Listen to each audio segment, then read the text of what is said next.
a big win for us tonight, Gary, but I think we'll start off by talking about young Christopher Atherton. What a debut. Yeah, he's a great kid. I've had the pleasure of watching him every other week probably for the last, I would say, 7-8 years, because he plays in the same team as our Callum, and he's a joy to watch, and he's a great kid. But the work he does away from training at Glenavon and the dedication he has to become a professional footballer is unbelievable, and that's what separates him from a lot of the kids at the academy. He works night and day at his game. He eats the right foods. He goes to bed at the right time. He does everything he can to become a better footballer and to try and give himself the best opportunity of becoming a professional footballer. And I've been watching him for years, and for a long time I've said he's the best player that I've seen at his age. Listen, he's a long way to go, but if he keeps going the way he is and keeps being humble the way he is, he's got good parents, so it keeps him humble as well, and they don't get too far ahead of themselves, which you tend to find some days with parents. These parents are brilliant with him, Stephen and his wife as well. They're a credit to him, and as I say, he's a credit to himself and his family. The way he works. He's come on there tonight.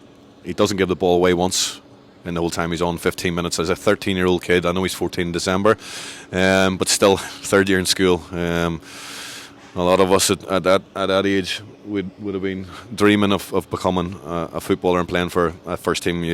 Would have been thinking it's a million miles away. But with him, I had no doubt that in a game like tonight, if we got ahead of it, then I could bring him on, because I know he's comfortable enough. He come in to train with the first team before the last match of last season, and only had to go to watch Celtic with his daddy.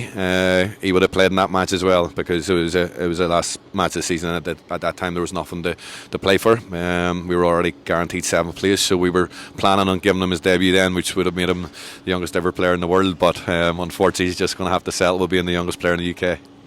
He was lucky as well not to get a goal towards the end. Yeah, he caught it well. To be fair to the goalkeeper, he made 2 great saves, a double save there.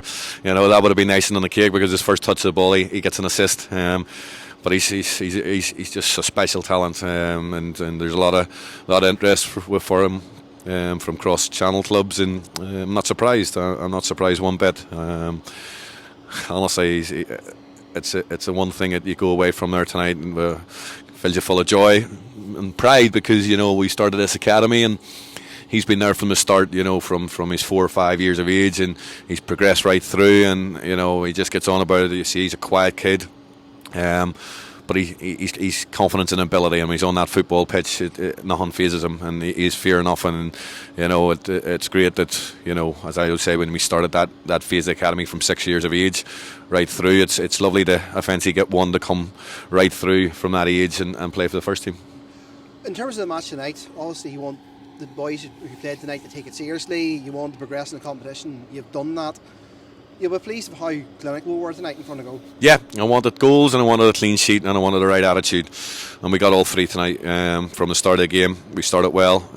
Some of the football that we played tonight was excellent.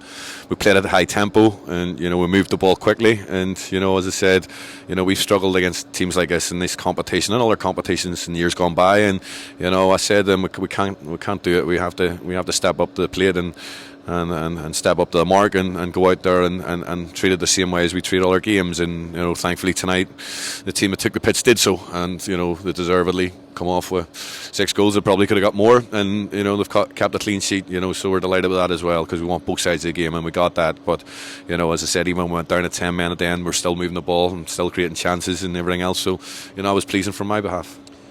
With all respect to Dollingstown, you'll be expecting a tougher task on Saturday if we play Cliftonville. What are your thoughts going into that game? They're always tough, it's a tough team to play against. Obviously they finished second in the league last year. They've improved their squad, so they'll not be easy. And they'll be coming here. They'll be confident of getting a result here, but we have to make sure that we go out and match the fight and the hunger and desire, and hopefully we can take confidence from a few goals tonight and take that into the game on Saturday and hopefully try and get another positive result. Our form at home hasn't been good enough. We lost against Newry, and as I said, we drew against Carrick last week, albeit another time we went down to 10 men, and we obviously got beat at Larne. Again, we went down to 9 men in that game, so it's not acceptable. It's not good enough. So we have to try and correct it and try and make it a hard place to come and a place that we can get results at.